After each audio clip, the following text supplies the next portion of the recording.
Aquí estamos con el tema del mensaje.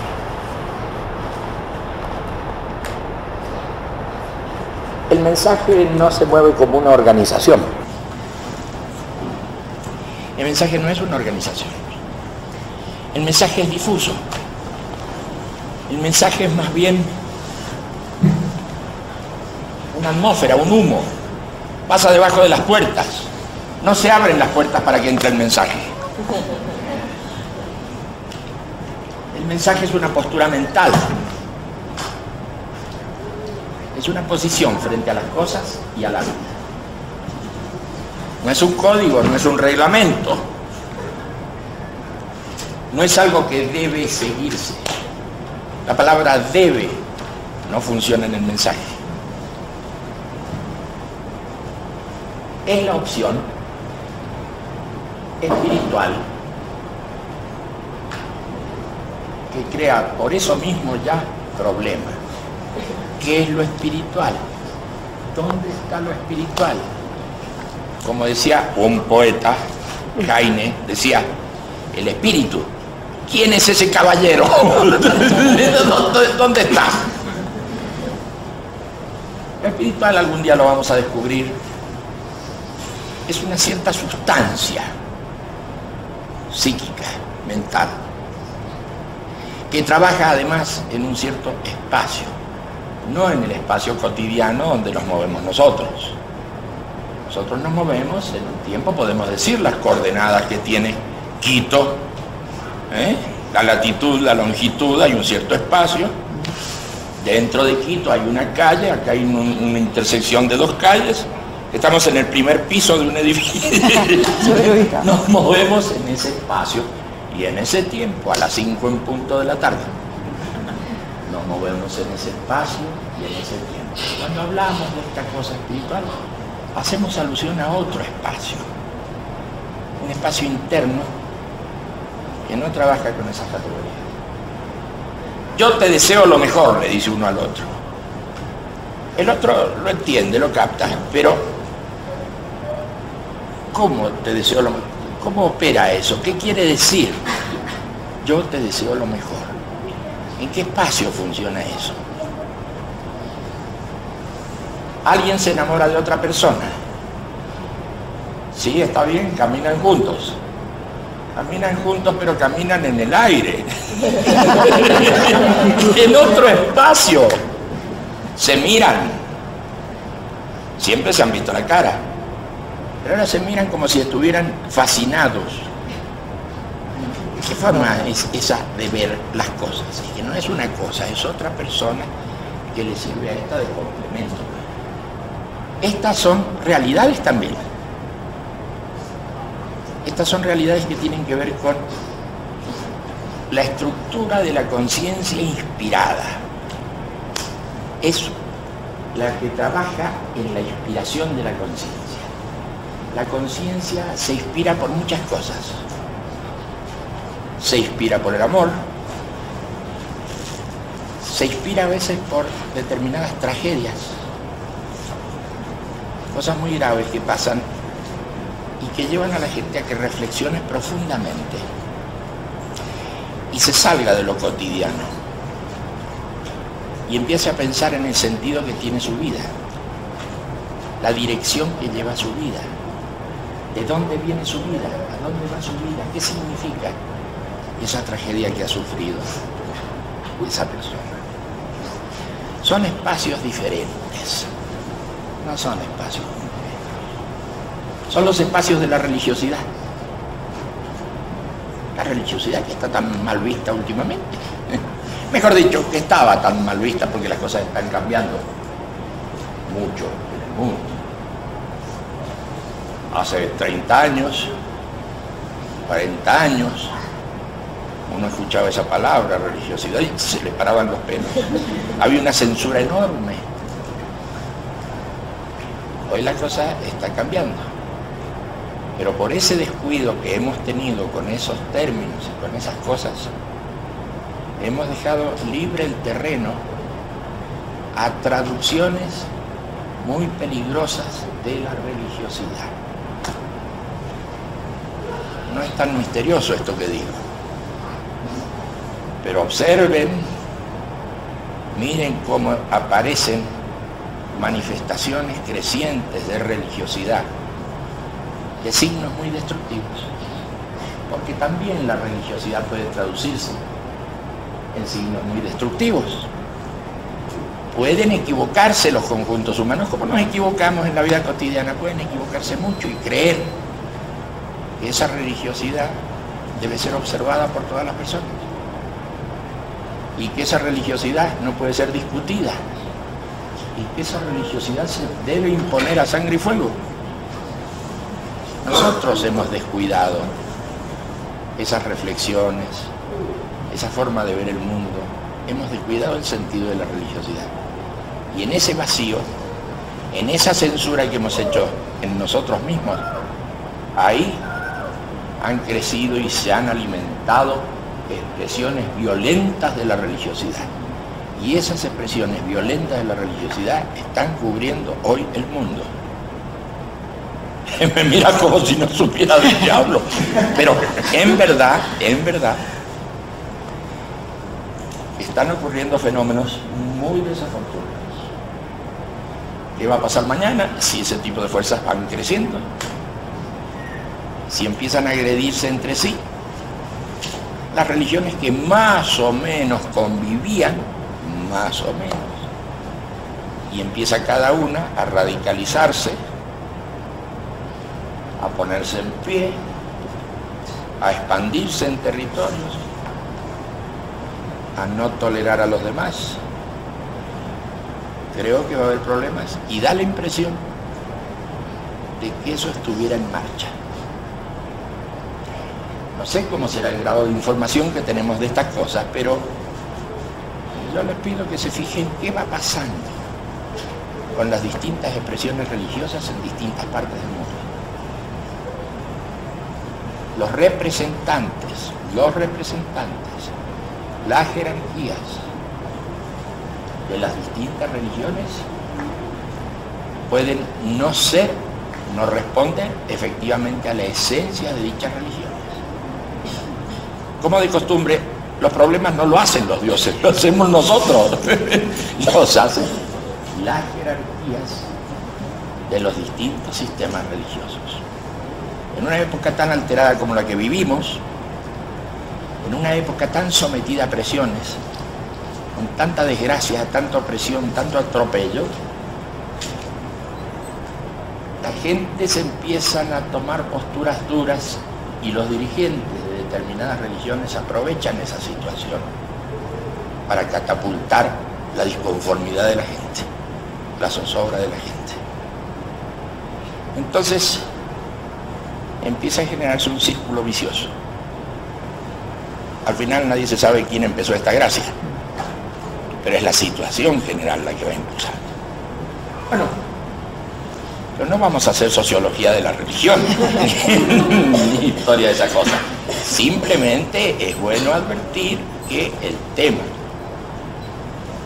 de lo espiritual traducido a la religión, hoy el tema de lo espiritual traducido a la forma religiosa, es un tema serio que hasta los políticos están teniendo en cuenta, y eso es mucho. Hasta los políticos lo están teniendo en cuenta, ellos mismos, los políticos, empiezan a comportarse como líderes religiosos. Eso es fantástico, imagínense un político, de pronto se nos convierte en teólogo, un político convertido en teólogo. Ese político nos dice que es el mal. ¿Quiénes son los del eje del mal? ¿Quiénes son los buenos? Si un libro de cierta cultura es bueno o es malo, o se lo interpreta bien o se lo interpreta mal. Si ciertos símbolos religiosos que usan los creyentes deben ser usados o deben ser reprimidos en el territorio que ese político maneja. ¿Pero qué es esto? Antes la gente religiosa se metía en la cosa política. Ahora los políticos se meten en la cosa religiosa y entonces esta confusión se está convirtiendo en algo muy interesante. Bien, allá ellos, nosotros somos gente tranquila, estamos en lo nuestro, gente pacífica, que habla y que considera esto que llamamos mensaje. Un mensaje, un punto de vista, algo que se expresa, algo que se dice. A quien, a la gente que está delante, la gente lo toma o lo deja y no pasa nada. Eso es lo bueno, me parece a mí, del mensaje. Tómelo o déjelo, todos seguimos siendo amigos. Y no imponemos nada, ni creemos contar con la verdad absoluta. Y nuestra forma organizativa es totalmente voluntaria. La gente se organiza como quiera. Y como no hay dogmas, en estos pequeños escritos que hay acá, se los interpreta. ¿Y cómo se los interpreta? Como cada uno quiere. Ah, pero eso es un desorden. Efectivamente, eso es un desorden. Eso no es un orden. Son escritos que están planteados en un mensaje. Y usted lo interpreta de un modo, y usted lo interpreta de otro modo. Y creo que todos podemos convivir. Pero hay lo que llamamos libre interpretación de los elementos del mensaje. Y libre organización en el funcionamiento del mensaje. Esos dos puntos de libertad de interpretación y de libertad de organización es muy bueno ponerlo desde la base, desde el comienzo. De tal manera que cuando alguien sea de espíritu un poco controlador, se encuentre con esa resistencia que está ya puesta en la base. Amigo mío, yo lo interpreto como quiero. Y usted interprételo como quiere y no me venga con historias. Eso nos parece. Es interesante ponerlo de comienzo, desde el vamos. La gente, desde luego, si tiene esa libre interpretación del mensaje y tiene esa libre interpretación de cómo organizarse, no está negando el hecho de organizarse. Nosotros solemos organizarnos en comisiones. ¿Quiénes forman parte de esas comisiones? Forman parte los que quieren. De 100 personas que están en el mensaje, unos poquitos consideran que tiene utilidad organizarse en lo mínimo para difundir ese mensaje. A eso le llamamos comisión. Esa comisión se encarga de conseguir un lugar. ¿Para qué conseguir un lugar? Para poderse reunir, para que un montón de gente que quiere participar del mensaje tenga a dónde ir, a dónde llegar, cómo encontrarse. Esa comisión se conecta también con otras comisiones, porque no es ella única en el mundo y está aislada del mundo. Se conecta con otras comisiones.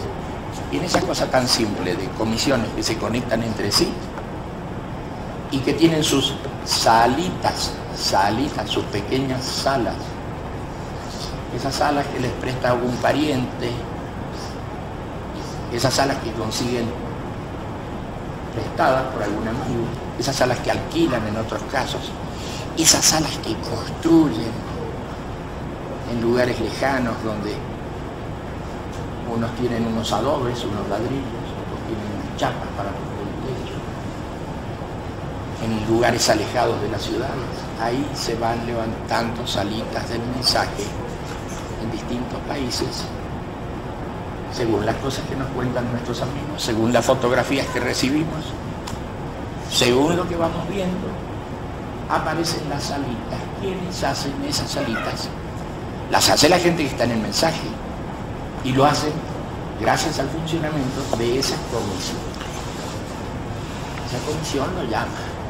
Oye, tío Francisco, tú que tienes un camioncito desvencijado, no importa, nosotros le ponemos un poco de combustible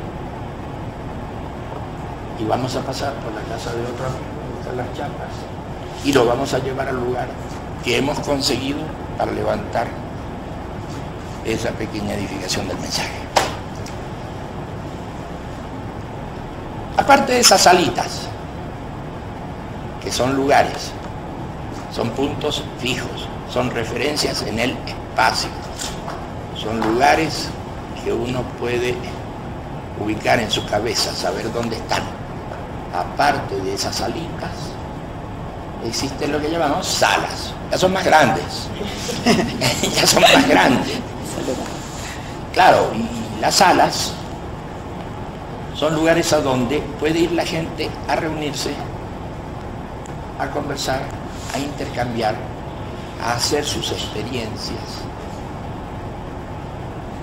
a inspirarse espiritualmente. Las salas son lugares totalmente vacíos. No son lugares totalmente llenos, ni son lugares con imágenes. No estamos diciendo que estén bien o que estén mal las imágenes. Yo les estoy contando cómo funcionan esas salas. A lo mejor ustedes han visto fotografías, videos o algo. No te escucho. ¿Sí puedes? ¿Ahora? ¿Qué es más tarde? Cuando llegue. Bueno. Un computador. Cuando llegue un computador se puede mostrar. ¿Y qué hay ahí en ese? Tenemos, por ejemplo, el tema de pedido en la sala de manantiales, actividades en la zona de manantiales. Tenemos la regulación de parques también de manantiales. Sí, pero esas son cosas muy lindas. ¿Y dónde está el computador ese? Probemos. Ahí, salió. Bueno, porque esos son buenos ejemplos de ver cómo son esas salas. Y hay salitas también. Salitas en los lugares humildes, en los lugares, Salitas. Claro. Todo eso está. Sí, lo vi. Descansemos por 5 minutos, cuestión de que esto pueda armarse.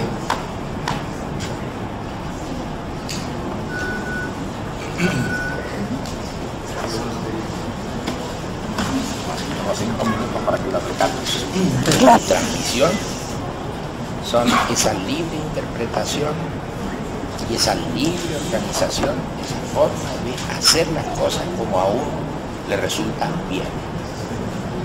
Claro, hay gente por ahí un poco quisquillosa, un poco rara, bueno, pero con ese desorden.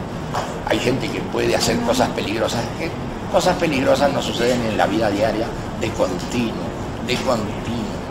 Si estamos con esa suerte de paranoia, el peligro, que alguien se desvíe, ese es el peligro, hablar de esas cosas. Esos son los puntos más importantes, nos parece. El mensaje es muy escueto, es muy breve. El mensaje, como ustedes saben, cuenta con un librito, cuenta con un conjunto de experiencias y cuenta con una serie de frases mínimas a las que les llamamos el camino. El libro, la experiencia y el camino, eso conforman el mensaje y no hay mucho más. Pero sin duda que hay muchos escritos y muchas cosas, sí, pero no tienen que ver con el mensaje. El mensaje es una cosa muy breve. Es tan breve que es sumamente aburrida. Y nos parece que está muy bien que sea aburrido, porque quien se mete a estudiar el mensaje o a trabajar con las experiencias del mensaje, seguramente lo hace por alguna necesidad. Y si no, se aburre. Y eso está bien.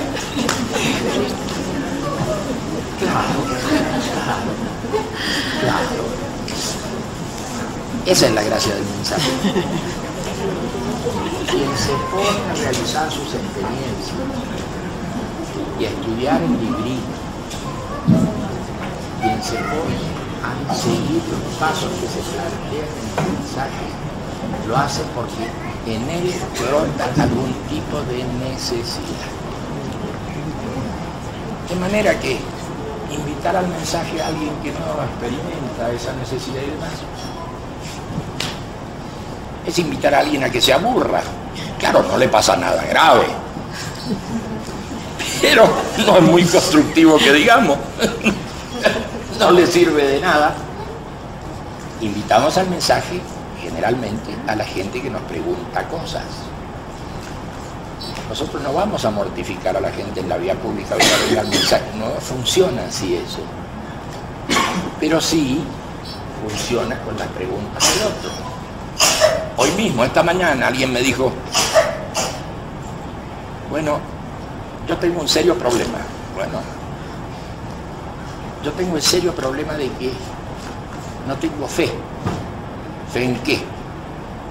Fe en mí, fe en mí mismo, fe en la gente que me rodea. No tengo fe en lo que hago. No me estaba hablando de ninguna cosa religiosa, me estaba hablando de... Es que la palabra fe se usa para muchas cosas. Bueno, me estaba hablando del tema de la fe. Y él lo sentía como algo serio, como algo sumamente incómodo y además muy poco progresivo para su vida. ¿Qué hago? Me dijo. Yo le dije, yo tengo una sola receta para eso. Lo único que yo puedo recomendarte es que te muevas en el mensaje. Él seguramente querría alguna solución. Porque el mensaje es para él, justamente es para él. Pero porque él me preguntó, yo le respondí, no fui a golpearle y a decir, oye, tú lo que necesitas es ir al mensaje. Fue exactamente al revés. Y así todos nosotros nos encontramos a diario con gente que tiene numerosos problemas. Bueno sería que alguien no tuviera problemas. En semejante situación mundial, regional, de país, de lugar, todos tenemos numerosos problemas. Y mucha gente que nos consulta sobre sus problemas es a esa gente a la que pasamos el librito o a la que le abrimos las puertas para que vaya a alguna reunión, en una salita, en una sala o en una convocatoria grande que a veces hacemos. ¿Qué mecánica tan simple? Sí, es una mecánica tan simple. No nos preocupamos tampoco por los medios de difusión.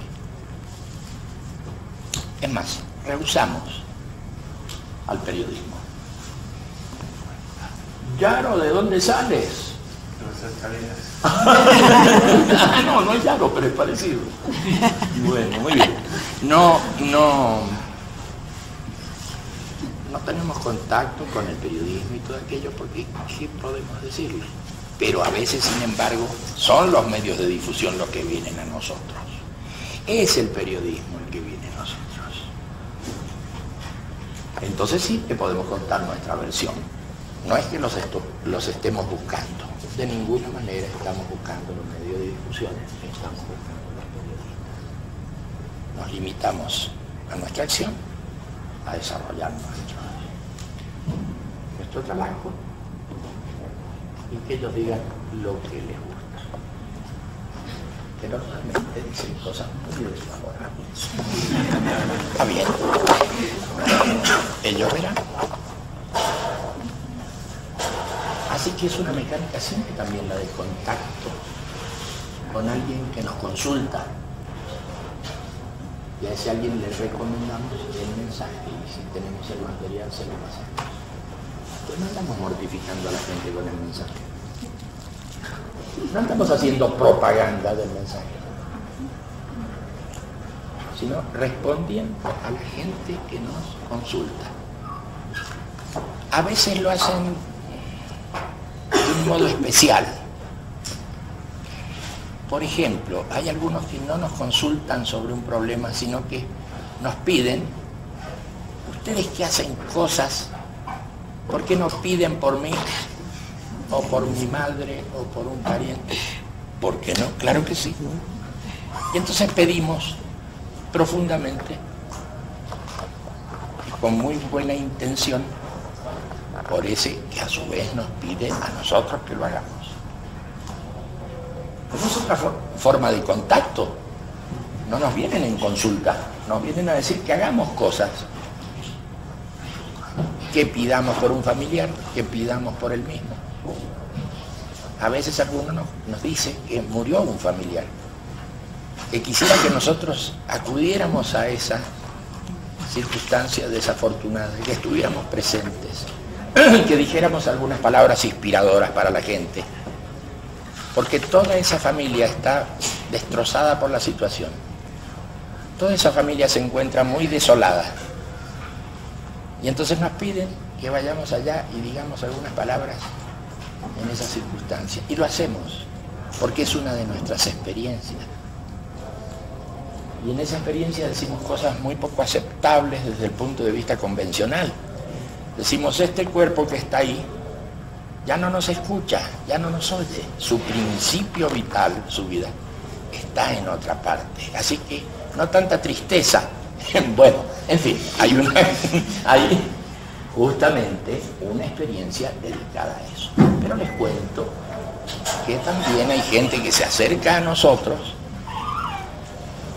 a pedir algún tipo de acción que pueda servir no al que murió, sino al que quedó, a su familia, a sus deudos, a la gente próxima, a sus amigos. Y les voy a decir que por lo que he visto, aunque no he visto mucho, normalmente sale muy bien eso. Y es muy reconfortante y es muy unitivo para gente de distintas creencias, de distintas posturas religiosas. Es una maravilla lo bueno que resulta para todos. Si los que están acá han tenido esas experiencias, sí, seguro que pueden confirmar esto. Muchas cosas nos viene a decir la gente. Seguramente hay cosas muy complicadas que nos pregunten y que no podemos responder. Lo más que podemos hacer es darle el librito del mensaje. Ahí estamos, a ver.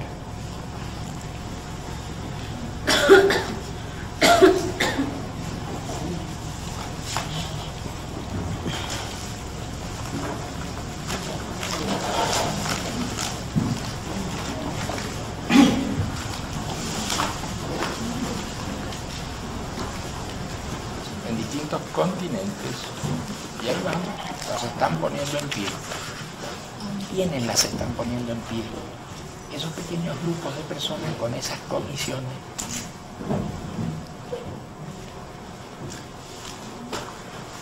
No se sabe cómo, pero las ponen en pie. Y muy bien que las ponen en pie.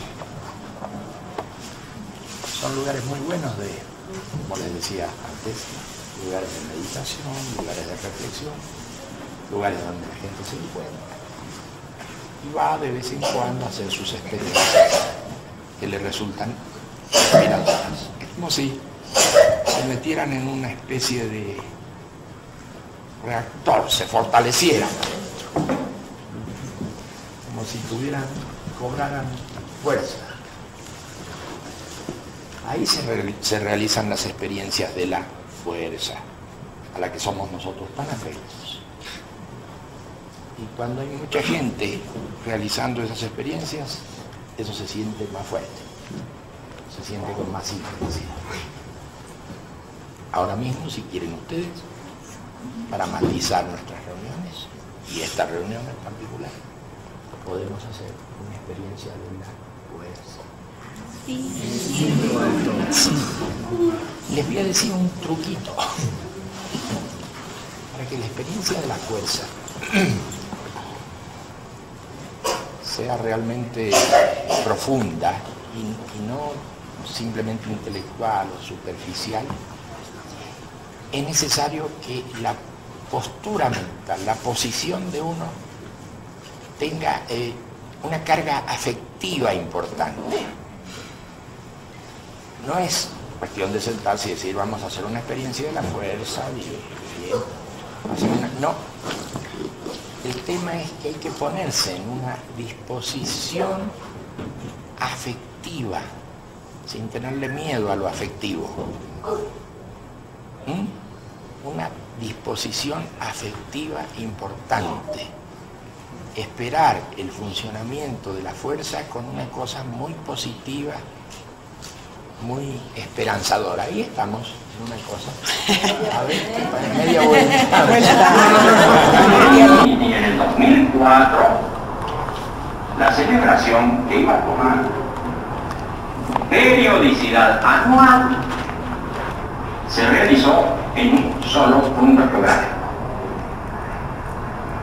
En 2005, en varios puntos, y en este 2006, en distintos continentes, países y lugares.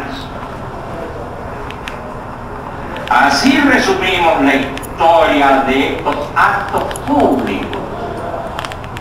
No, por cierto, la historia de nuestras nutridas y diversas actividades que al día de hoy se multiplican en el mundo. Este es el historial de los actos públicos. También hoy, la inauguración del Parque Los Manantiales nos invita también a alentar la construcción de los parques en Alejandría y en Bombay. Eso sí, con unos banquitos. Entonces uno se acomoda ahí a gusto. A veces se hacen ceremonias, a veces no. A veces dialoga la gente en el interior de esa sala vacía. Estábamos hablando hace un momento de ciertas experiencias y la posición en la que uno se ubica para que eso resulte bien. Para que resulte bien la experiencia de la fuerza, por ejemplo, uno se relaja internamente, se afloja, trata de dejar de lado sus tensiones, y trata también de ponerse en una situación afectiva, emotiva, positiva, de calidez, de reconciliación común. Ese pequeño esfuerzo que hay que hacer para sintonizar bien con ello. Cuando se hace nuestro trabajo de la fuerza, ponerse en esa postura de calidez interna, de cercanía de uno con acercarse uno así, si nos estuviéramos alineados. Trata uno de acercarse a sí mismo, a espacios profundos. Y en esa situación, nada, hay quienes llevan adelante esa experiencia, van sugiriendo situaciones internas y se produce ese fenómeno extraordinario que conocemos como el pasaje de la fuerza. Un fenómeno que no sale ni humo ni chispas, no se completamente inspirador y fortalece. Un fenómeno que le sirve a la gente para más adelante, para los días siguientes, para su vida cotidiana. Ha tomado contacto con ese espacio profundo, con ese sí mismo que existe en cada uno de nosotros, que en otras épocas y en otros lugares se le llamó el alma o el espíritu. Ha tomado contacto con eso, con ese sí mismo, al que se le llamó el alma del espíritu. Estamos bastante alejados de esa alma y de ese espíritu, pero podemos contactar de ese modo y recibir esa fuerza estimulante y dinamizadora. Y si ustedes quieren, podemos hacerlo. Sí, claro. Tranquilo, nos ponemos en eso. Y auxiliar, invitar a sentarse. Eso. Y nosotros permanecemos en pie, si te parece bien.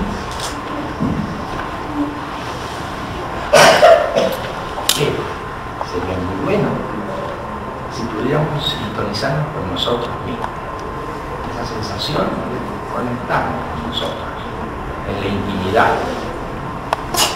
con el sí mismo que llamamos nosotros, el sí mismo, lo profundo de uno, lo que está en ese espacio que no es el espacio cotidiano, un espacio mental, interno, cálido, de amistad con uno mismo.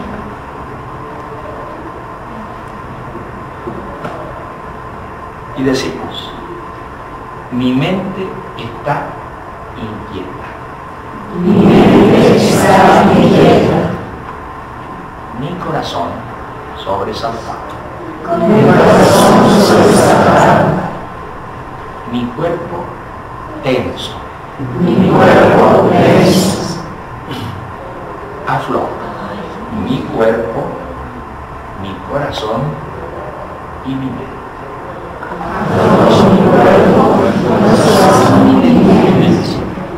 Tomémoslo bien en serio. Aflojo. Mi cuerpo, mi corazón y mi mente.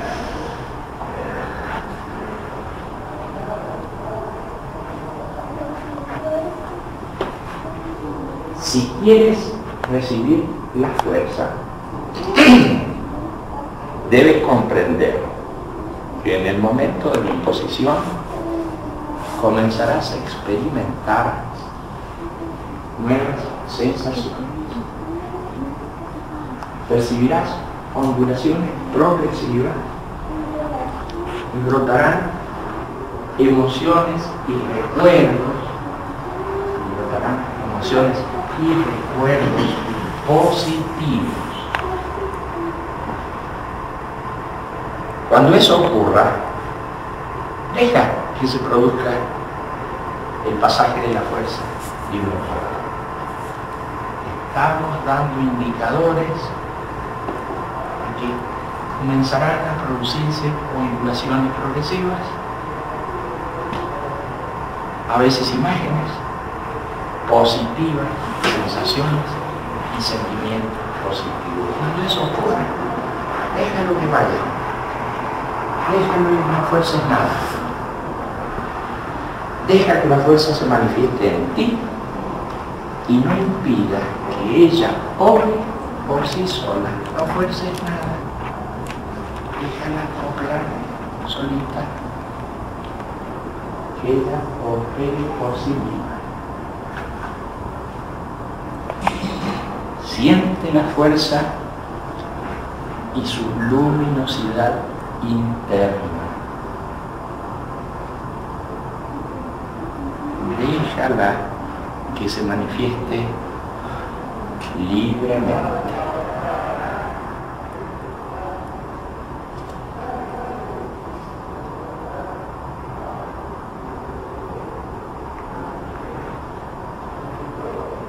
La fuerza se puede poner de pie.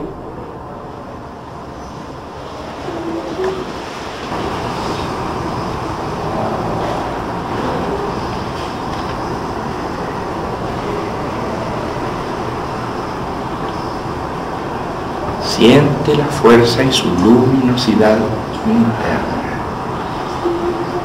Déjala que se manifieste libremente.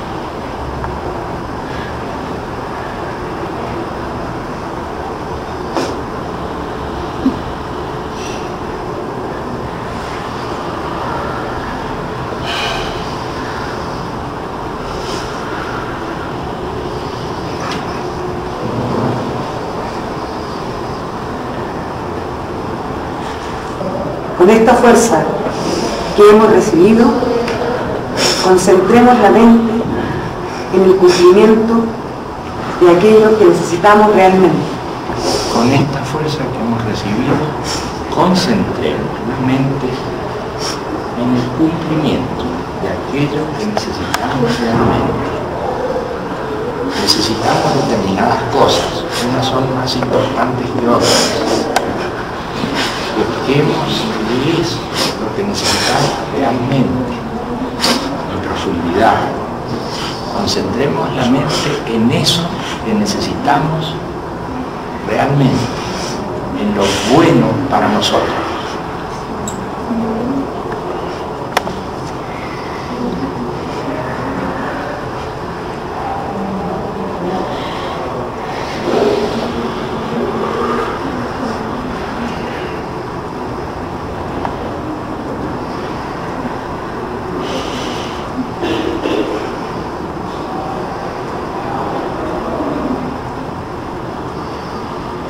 Y ahora decimos, concentremos la mente también en aquello que sabemos que alguien muy querido por nosotros necesita realmente.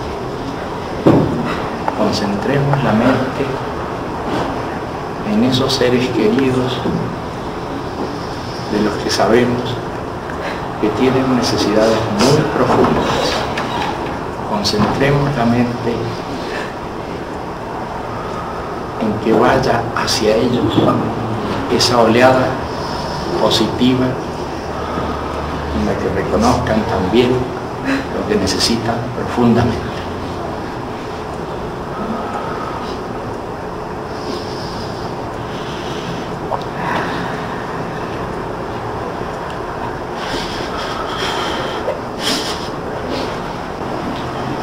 Les deseo a todos paz, fuerza, alegría. Paz, fuerza y alegría. Una de las experiencias que hacemos son muy bonitas. Muy bien. Sí, se puso bien, porque estas cosas se hacen en muchas oportunidades y no pasa nada. Hay gente que queda muy decepcionada porque no pasó nada. Pero en este caso, claro que sí, se movilizó la fuerza y todo aquello, porque estaba bien puesta la cabeza. Paz, fuerza y alegría para todos.